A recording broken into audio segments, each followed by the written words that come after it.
This week's Playwright tip, solo shows. They're more than just people ranting, and they're more than just people talking to themselves. I believe that's called the Republican National Convention.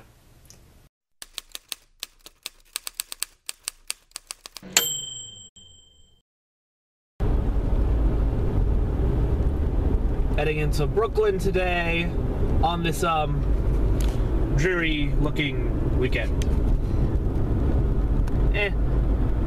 My name is Jonathan G Galvez. I'm a writer from the New York, New Jersey area.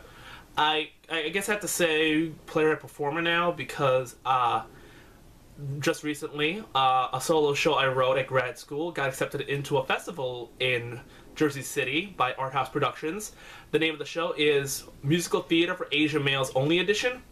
The title is a play on musical theater books that say, you know, musical theater for sopranos, musical theater for bass. This is musical theater for Asian males, and it's the only edition because if it existed, it'd be about this thin. Of the solo shows I'm aware of that are out there, I think they fall into generally three categories. There's the character solo show, which is essentially an actor performing as a character, doing this long monologue or this series of monologues as a particular character, a particular number of characters. One of the most famous ones out there is, I believe it's called I Am My Own Wife. It's an awesome piece, and it's an awesome solo show.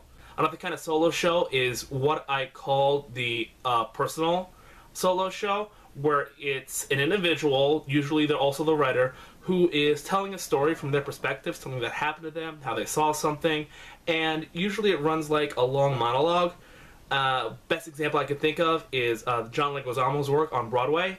Freak, Sexaholic, Ghetto Clown is the most recent one. I'm not sure about the first one. I know Ghetto Clown is him telling his own personal stories about him going from the ghetto to Hollywood.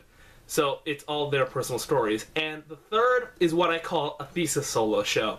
A thesis solo show kind of runs the gamut between character solo shows and personal solo shows, whereas it starts off with the writer slash performer talking about a particular thing, and they want to get a particular point across, and they use stories to get this point across, or they play characters to get this point across. Andrew Smith does a lot of these.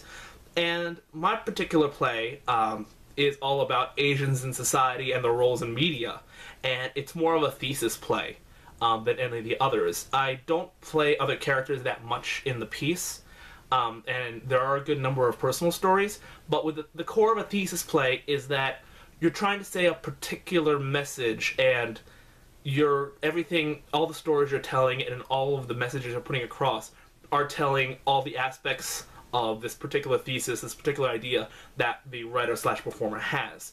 One of the things I did this week was I went out to see a show out in Brooklyn.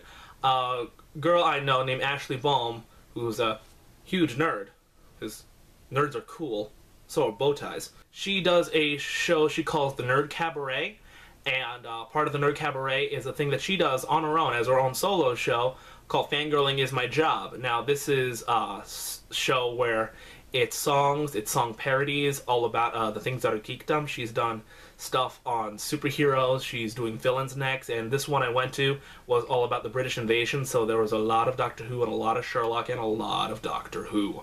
And it was at this place called the Way Station, where they have a TARDIS as the bathroom. I did not get a picture of it, it was kind of dark, but it's a TARDIS as the bathroom. Amazeballs. So I got a couple of minutes to talk to Ashley after the show, and I got to ask her a few questions. Alright, so what inspired to create the Nerd Cabaret? It started, I originally wrote a parody to The Wizard and I called The Doctor and I, and I wanted to create a venue where I could create more parodies and write stuff that was interesting to me. Every month you have a new show, so what do you do to pick material? Well, for example, tonight was British Invasion, so I knew that the Doctor Who premiere would be September 1st, so the show would be September 2nd, so I thought it would be nice and in theme with the season. Like next month is Villains. It's October, so it's Halloween, there'll be Comic-Con. I figure it's a good time to have a villain show. And people already have their costumes.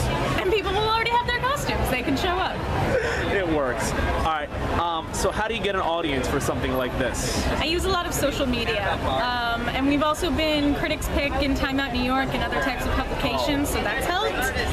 And also what really helped tonight was that the Way Station had its Doctor Who premiere, which the Way Station will always show on Sundays when Doctor Who is in season. So we really had a lot of overflow from people who were watching the show and then decided to stay. So it's timing, press, and opportunity. Yes. Basically. Yeah. Awesome. I think the point is that when you do a solo show or any kind of show, you do something you're passionate about, and when you're a giant nerd, passion.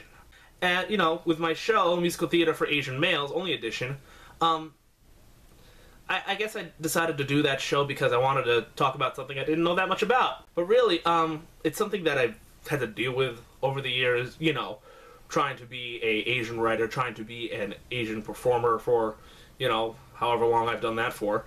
And it's a daunting task to also self-produce your own solo show, and I'm going to find out at firsthand. I got a lot going on this month, and we'll see.